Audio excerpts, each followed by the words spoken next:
तो वेलकम दोस्तों, आज हम बात करने वाले एक ऐसे माँ के बारे में जिसने अपनी हाई स्टेटस वैल्यू मेंटेन करने के लिए सिर्फ अपना अच्छा प्रोफाइल मेंटेन करने के लिए अपनी 24 साल की बेटी को रास्ते से हटा दिया। ये कहानी है शीना बोरा की। इंद्रानी मुखर्जी ये कोई नॉर्मल लोग नहीं है, ये एक हाई स्टेटस वैल्यू वाले लोग हैं जो लोग इस केस में शामिल थे। और आप जब इस बारे में जानोगे तो आप खुद शॉक हो जाओगे कि एक लड़की, एक मासूम लड़की जिसने कभी सोचा भी नहीं था कि उसकी सगी माँ उसकी जान ले लेगी। शीना बोरा, जिसकी हत्या 24 अप्रैल 2012 की रात को ही मुंबई शहर में कर दिया गया और उसकी लाश को मुंबई से 84 किलोमीटर दूर रायगढ़ जिले में जाके एक सुनसान जंगल के अंदर जला दी गई। क्या आपको पता है इस घटना के बारे में? ये जो लड़की है ये इंदिरा मुखर्जी की बेटी है, जिनको इंदिरा मुखर्जी ने अपनी हाई प्रोफाइल वैल्यू बचाने के लिए अपनी बहन बोल के इंट्रोड्यूस किया था दुनिया में। शीना की हत्या और इतनी खतरनाक कांड के बारे में 3 साल तक किसी को पता ही नहीं था, और जब ये सामने आया तो ये बहुत ही फिल्मी तरीके से एक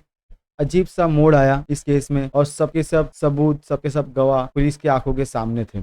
24 अप्रैल 2012 की रात जब इंद्रानी मुखर्जी और उसके एक्स हस्बैंड संजीव खन्ना और ड्राइवर श्यामवर राय, इन तीनों ने मिलकर कार के अंदर शीना बोरा की गला घोट के हत्या कर दी। और दूसरे दिन इंद्रानी मुखर्जी और उनके साथियों ने मिलकर उसके शव को ठिकाने लगा दिया। उसके शव को वो लोग मुंबई से 84 किलोमीटर दूर ले गए रायगढ़ जिले में, जहाँ पे एक सुनसान जंगल के अंदर उसके शव को लेके आके आग लगा दी और वहीं पे छोड़ के वो उसे भाग गए। तो इस घटना के बारे में किसी को भी नहीं पता था, और जो फैमिली वाले थे बाकी के और जो फ्रेंड लोग थे उनको इंद्रानी मुखर्जी ने ये बताया था कि बाकी की पढ़ाई पूरी करने के लिए शीना बोरा देश छोड़ के बाहर गई है। जब इस कहानी का एक खतरनाक मोड़ आया और जो ड्राइवर था वो एक अवैध हथियार रखने के जुर्म में पकड़ा गया, और उसके साथ में जब पूछताछ हुई तो उसने इस घटना के बारे में खुलासा किया और उसने बताया कि इंद्रानी मुखर्जी और संजीव खन्ना का इसमें क्या किरदार था, कौन इसमें मुख्य आरोपी है, पुलिस वालों को बताने लगा। 24 अगस्त 2015 को इंद्रानी मुखर्जी को पुलिस ने हिरासत में ले लिया, और उसके हाई प्रोफाइल होने की वजह से ये मामला मीडिया में बहुत तेजी से फैला। और उसके दूसरे ही दिन 26 अगस्त 2015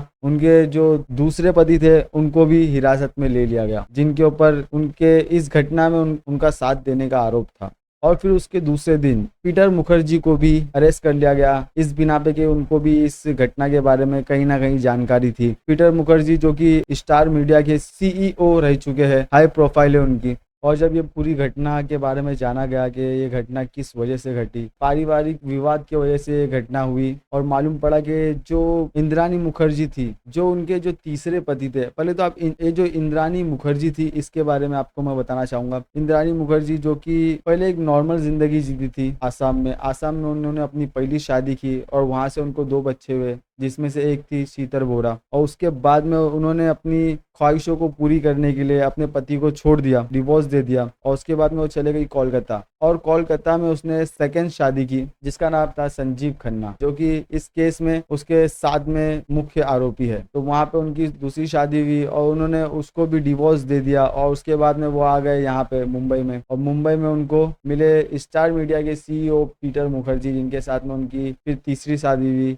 तो मगर असल में इस विवाद का कारण ये था कि जो शीना बोरा थी, वो जो इंदिरा मुखर्जी के हस्बैंड थे पीटर मुखर्जी, उनका जो बेटा था राहुल मुखर्जी, उनके साथ में उनका अफेयर चल रहा था। और जिस तरह की मैंने आपको पहले बताया कि शीना को इंदिरा ने पहले अपनी बहन बोल के सबसे इंट्रोड्यूस किया था, तो उसके वजह से यहाँ पे इनका भी अफेयर चालू था और वहाँ पे उनका भी अफेयर चालू था। पर ये चीज़ इंदिरा को बिल्कुल भी नहीं पसंद थी, तो उसने ये रास्ता अपनाया कि अगर मैं उसको ज़्यादा फोर्स करूंगी तो ये शायद लोगों में कहीं ये मेरा भांडा ना फोड़ दे कि मैं इसकी माँ हूँ, और उसकी जो हाई प्रोफाइल वैल्यू है वो खराब ना हो जाए। उसकी वजह से उसने ये रास्ता अपनाया और उसने अपनी बेटी को जान से मार दिया। अगस्त 2015 में पुलिस वाले लोग ने रायगढ़ में छानबीन करके अवशेष का पता लगा लिया, और जब उसके फॉरेंसिक रिपोर्ट आई तो मालूम पड़ा वो शीना के ही बॉडी पार्ट्स थे। और उसके बाद में फिर ये केस नवंबर 2015 में सीबीआई के हाथ में चला गया, और सीबीआई ने कोर्ट में ये कहा कि इंद्रानी देवी और उनके सेकंड पति और साथ में ड्राइवर, ये तीनों ने मिलकर ये हत्या की है और इनके ऊपर कड़ी से कड़ी कार्रवाई होनी चाहिए। उसके बाद में 2017 में जो ड्राइवर था वो सरकारी गवाह बन जाता है, और उसने हर एक चीज़ डिटेल में पुलिस को बताई और कोर्ट में बताई कि किस तरीके से ये लोग ने इस क्राइम को अंजाम दिया। एक एक चीज़ उसने डिटेल में बताई, तो उसको कम सजा हुई। उसके बाद में जो स्टार टीवी के सीईओ पीटर मुखर्जी थे उनको 2017 में ही छोड़ दिया गया। उनके खिलाफ सबूत नहीं थे, उसकी वजह से उनको छोड़ दिया गया। और जो इंद्रानी देवी और उनके जो सेकंड पति थे वो अब तक उनके फैसले का इंतजार कर रहे हैं। और 2022 में इंद्रानी देवी ने फिर से अपना बेल ऑर्डर डाला, वो रिजेक्ट कर दी गई है और अभी भी उनके केस में कार्रवाई चालू है और कभी भी उसका फैसला आ सकता है।